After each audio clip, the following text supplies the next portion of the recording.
Study IQ IAS, आपका selection हमारा mission. नमस्कार दोस्तों, मैं हूं डॉक्टर पंकज मिश्रा और स्वागत है आपका स्टडी IQ IAS हिंदी पर। साथियों, सिर्फ 48 घंटे एक फिल्म OTT पर रिलीज होती है, लोग उसे देखना शुरू करते हैं, सोशल मीडिया पर उसकी चर्चा तूफान पकड़ने लगती है और सिर्फ 2 दिन के बाद वह फिल्म भारत के डिजिटल मैप से अचानक गायब हो जाती है। फिल्म का नाम है सतलज। मुख्य भूमिका में है दलजीत दोसांझ। एक नैरेटिव को गढ़ने में सालों का रचनात्मक पसीना लगता है, लेकिन डिजिटल दुनिया में एक पलक झपकते ही 48 घंटों में उसे अदृश्य कर दिया जाता है। ऐसा लगता है कि आज के दौर में प्रशासनिक कार्यकुशलता का नया पैमाना डिलेशन की स्पीड को समझ लिया गया है। दोस्तों साथियों, आज की यह कहानी सिर्फ एक सिनेमा की कहानी नहीं है दोस्तों, क्योंकि जिस व्यक्ति की जिंदगी पर यह कहानी, यह फिल्म आधारित थी, उसकी अपनी असली जिंदगी का क्लाइमैक्स भी कुछ इसी तरह से हुआ था। वह पंजाब से गायब हो रहे लोगों को सरकारी और म्युनिसिपल रिकॉर्डों के बीच में ढूंढता है और एक ऐसा पैटर्न खोज रहा था जिसने पूरे तंत्र की नींद उड़ा दी थी। और फिर 6 सितंबर 1995 को वह व्यक्ति खुद गायब हो जाता है या गायब कर दिया जाता है। उस व्यक्ति का नाम था जसवंत सिंह खालरा। साथियों, कौन थे जसवंत सिंह खालरा?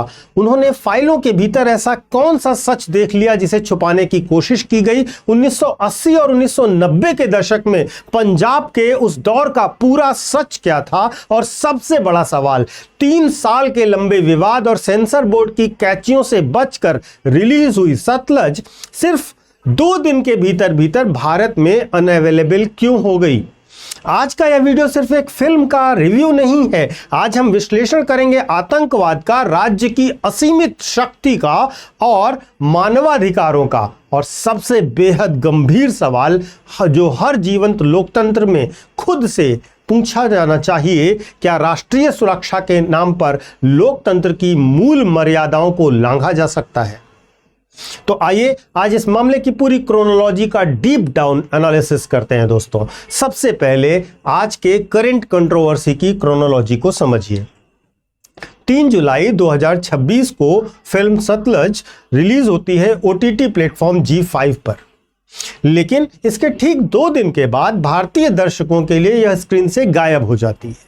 यहां एक बहुत ही बारीक और महत्वपूर्ण डिस्टिंक्शन को समझना जरूरी है दोस्तों, जिसे अक्सर सोशल मीडिया की भीड़ मिस कर देती है। इंटरनेट पर लोग चिल्ला रहे हैं कि फिल्म बैन हो गई।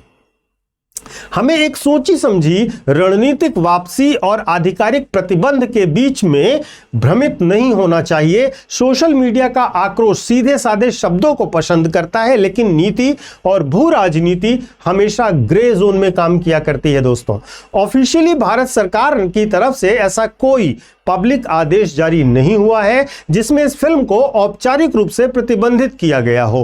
प्लेटफॉर्म की तरफ से जो आधिकारिक बयान आया है उसमें केवल इतना कहा गया है कि करंट डेवलपमेंट्स को ध्यान में रखते हुए यह फिल्म भारत में अनटिल फर्दर नोटिस उपलब्ध नहीं होगी और इसे वापस लाने के लिए पॉसिबल एवेन्यूज एक्सप्लोर किए जा रहे हैं। अब स्वाभाविक रूप से सवाल दिमाग में गूंजेगा कि ये करंट डेवलपमेंट्स आखिर हैं क्या?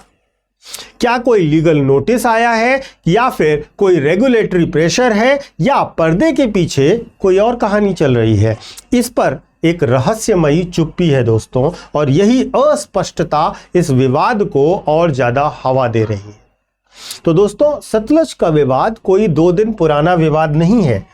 यह फिल्म पिछले 3 सालों से भारतीय सेंसरशिप के गलियारों में न्याय की लड़ाई लड़ रही है। फिल्म का सफर देखिए, पहले इसका नाम रखा गया था गल्लूघारा, और फिर उसका नाम रखा गया पंजाब 95, और फिर इसका नाम रखा गया सतलज, और उसके बाद 3 साल के बाद यह रिलीज होती है।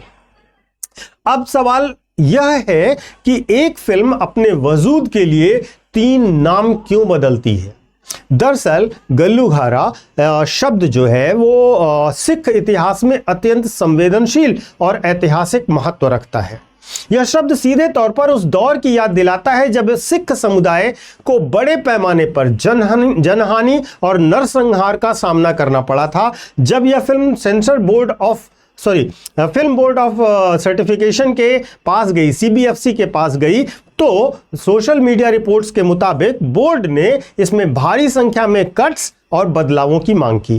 फिल्म मेकर्स का तर्क था यदि कहानी के मूल ताने बाने को ही इतना बदल दिया जाएगा तो वह इतिहास के साथ न्याय नहीं कर पाएगी। अभिनेता दलजीत दोसांझ ने भी इस प्रोजेक्ट को लेकर बहुत ही मजबूत और मुखर स्टैंड लिया था। लेकिन लंबी लड़ाई के बाद जब फिल्म आती है आखिरकार डिजिटल स्क्रीन पर तो 48 घंटे के भीतर उसका गायब हो जाना यह दिखाता है कि विवाद फिल्म के नाम से नहीं बल्कि उस इतिहास से है जिसे यह फिल्म बयां करना चाहती थी। अब आते हैं उस किरदार पर, क्योंकि सब पूरी कहानी पूरी बहस इसी किरदार के इर्द गिर्द घूमती है। नाम था जसवंत सिंह खालरा। ये कोई पारंपरिक राजनेता, हाई प्रोफाइल एक्टिविस्ट या सेलिब्रिटी नहीं थे। 1952 में अमृतसर के खालरा गांव में जन्मे जसवंत सिंह एक आम इंसान थे जो बैंक में बतौर डायरेक्टर काम कर रहे थे। लेकिन 1980 और 90 के दशक में पंजाब सामान्य नहीं था। वह दौर कैसा था जरा मैं आपको वहां पर ले चलता हूं। एक तरफ उग्रवादी हिंसा चल रही थी, मिलिटेंट वायलेंस था, बम धमाके हो रहे थे, राजनीतिक हत्याएं हो रही थी, बेगुनाह नागरिकों के मौत का खौफनाक मंजर था। दूसरी तरफ राज्य जो सरकार थी वो काउंटर इंसर्जेंसी कर रही थी जिसमें आक्रामक अभियान थे, फेक एनकाउंटर्स हो रहे थे और साथ ही साथ आक्रामक तौर पर जो इंसर्जेंसी थी उसको दबाने का प्रयास किया जा रहा था। इसी अशांत माहौल के बीच पंजाब के आम परिवारों को एक जैसी दर्दनाक कहानियां सामने आने शुरू होती हैं। हमारा बेटा पूछताछ के लिए गया था, वापस नहीं आया, मेरे पति का कोई सुराग नहीं मिल रहा है। इस तरह की कई घटनाएं एक साथ होती हैं। संघर्ष के इस दौर में इंसानी चेहरे अक्सर आंकड़ों में बदल दिए जाते हैं दोस्तों, और ये व्यक्ति सत्ता की बड़ी ऑपरेशनल रिपोर्ट्स में महज जो होते हैं एक कोलेट्रल डैमेज बनकर रह जाते हैं। लेकिन जसवंत सिंह खालरा ने इन कहानियों को सिर्फ अफवाह मानकर खारिज नहीं किया। उन्होंने तय किया कि वे सुनी सुनाई बातों पर नहीं बल्कि उस भाषा में बात करेंगे जिसे सत्ता सबसे अच्छी तरह से समझती है, और वह है दस्तावेजों की भाषा। खालरा ने जो रास्ता चुना वह रास्ता बेहद अनोखा और जोखिम भरा था। उन्होंने शमशान घाटों और नगर पालिकाओं के रजिस्टरों की खाक छाननी शुरू की। उन्होंने तस्वीर तारीखें देखी, नाम मिलाए, लकड़ियों की खरीद के बिल और लावारिस लाशों के अंतिम संस्कार के रिकॉर्ड्स को खंगाला। उन्होंने एक ऐसा पैटर्न खोज निकाला जिसने सबको चौंका दिया। उनका आरोप था कि पुलिस जिन लोगों को भी पूछताछ के लिए उठा रही थी उनमें से कई के शवों को अनआइडेंटिफाइड और अनक्लेम्ड बताकर गुपचुप तरीके से दाह संस्कार कर दिया गया, जबकि उनके परिवार वाले थानों के चक्कर काट रहे थे। आप विभत्स और इस घटनाक्रम की, इस दारुण कथा की कल्पना भर कीजिए दोस्तों। लेकिन सोचिए, सत्ता के खिलाफ सबसे अचूक और सबसे मजबूत हथियार क्या होता है? वह हथियार है लिखित रिकॉर्ड्स। खालरा ने इसी गैप को पूरी मुस्तैदी के साथ डॉक्यूमेंटेड किया। यहां हमें भावनाओं से ऊपर उठकर आंकड़ों का एक निष्पक्ष और जिम्मेदार विश्लेषण भी करना ही होगा कि जब आप सोशल मीडिया खोलेंगे तो आपको 25,000 जैसी बड़ी संख्याएं तैरती हुई दिखेंगी, लेकिन एक गंभीर विश्लेषक के तौर पर हमें आधिकारिक जांचों की तरफ भी देखना होगा। जब मामला आगे बढ़ा तो CBI, central bureau of investigation ने इस मामले की कमान संभाली। सीबीआई की जांच में अमृतसर, मजीठा और तरन तारण के शमशान घाटों के जुड़े रिकॉर्ड्स में 2097 अवैध अंतिम संस्कारों की पुष्टि की गई। यह आंकड़ा कोई छोटा मोटा नंबर नहीं है दोस्तों, 2097 की बात हो रही है, और इस बात की पुख्ता कानूनी सबूत भी था कि तंत्र के भीतर कुछ बहुत गंभीर और बहुत गलत घटित हो रहा था।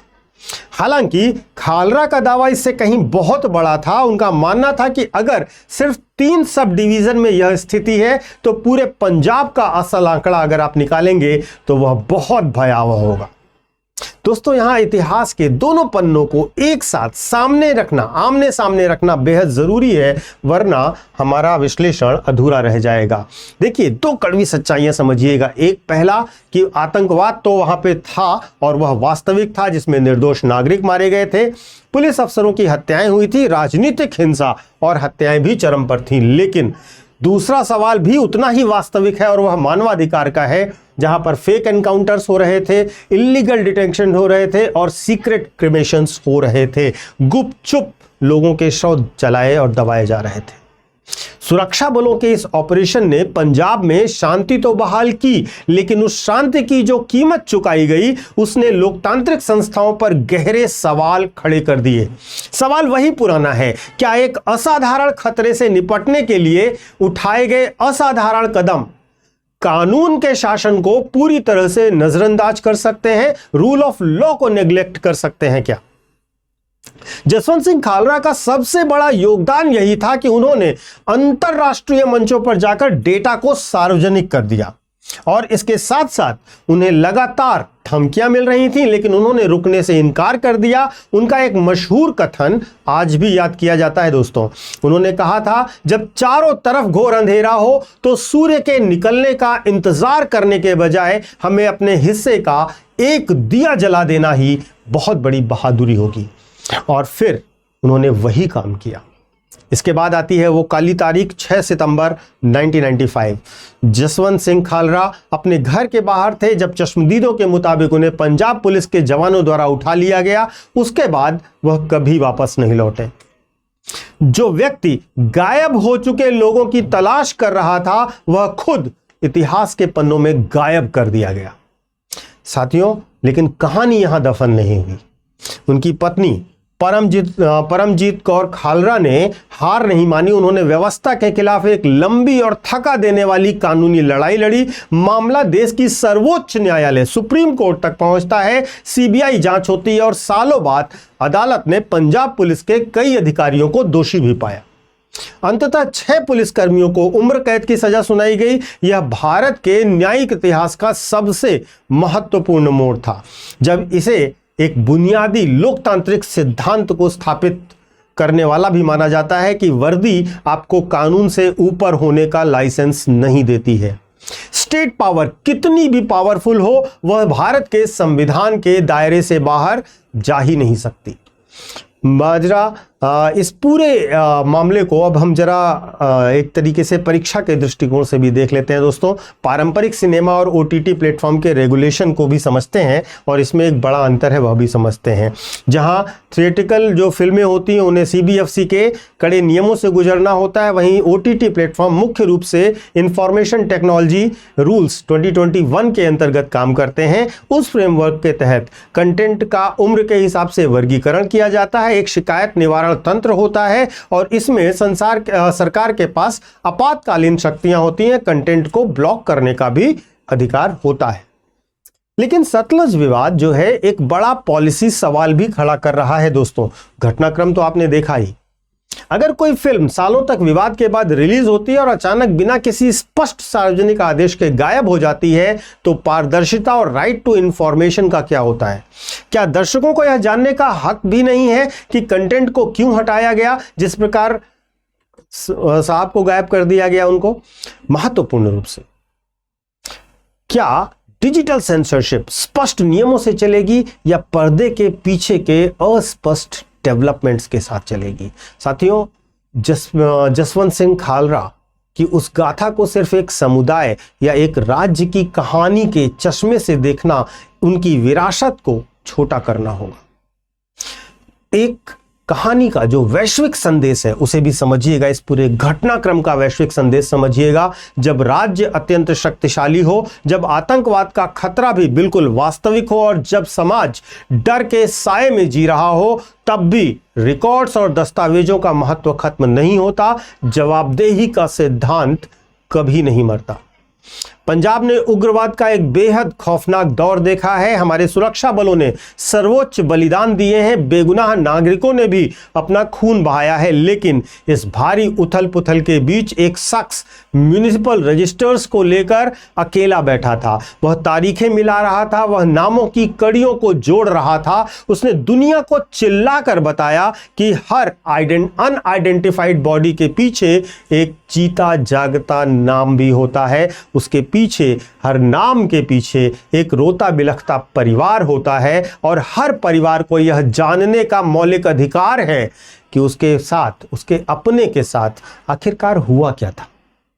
शायद इसीलिए आज 30 साल बाद भी जसवंत सिंह खालरा का नाम मिटाया नहीं जा सका है, हम उन्हें याद कर रहे हैं। और शायद इसीलिए एक फिल्म के सिर्फ 48 घंटे के अंदर गायब होने के बाद आज पूरा देश वही सवाल फिर से पूछ रहा है कि आखिर कौन थे जसवंत सिंह खालरा, और किसी रील को प्लेटफॉर्म से हटा देने से असली इतिहास के रियल पन्नों को भी हटाया जा सकता है क्या दोस्तों? आज इस पूरे विषय पर दोस्तों आपकी राय बहुत महत्वपूर्ण होने वाली है। अपनी राय अवश्य दीजिएगा कि क्या सतलज जैसी खोजी फिल्मों को भारतीय दर्शकों के लिए वापस उपलब्ध कराया जाना चाहिए, और क्या किसी भी डिजिटल प्लेटफॉर्म के लिए कंटेंट हटाते समय उसका सटीक कारण सार्वजनिक होना अनिवार्य नहीं होना चाहिए? आप अपनी राय अवश्य दीजिएगा दोस्तों, क्योंकि ये मामला उस संघर्ष करने वाले व्यक्ति का है जिसने लोगों के लिए संघर्ष किया था अपनी खुद की परवाह किए बिना। मैं आपको अपने सोशल मीडिया हैंडल्स बता देता हूं। यूपीएससी मेंटोर पंकज सर के नाम से आप मुझे कनेक्ट कर सकते हो इंस्टा और टेलीग्राम पर। यहां पर आपको मेरे वीडियोस के लिंक मिल जाएंगे, और इसके साथ साथ जो बच्चे 2027, 2028 या 2029 के लिए यूपीएससी की तैयारी करना चाहते हैं वे हमारे नए बैचेस से जुड़ सकते हैं। हमारे नए बैचेस 7 जुलाई से शुरू हो रहे हैं, और इन बैचेस में आपको स्मार्ट मॉडल पर क्लासेस मिलेंगी। हमारे बैचेस की डिटेल आप डिस्क्रिप्शन बॉक्स में दिए गए लिंक पर जाकर या हमारे ऐप या वेबसाइट पर जाकर देख सकते हैं। और कोर्स खरीदने से पहले आप पीके लाइव कोड का इस्तेमाल कीजिएगा, यह कोड आपको मैक्सिमम डिस्काउंट भी दिलाएगा। Thank you so much. जय हिंद। स्टडी IQ IAS, आपका सिलेक्शन हमारा मिशन।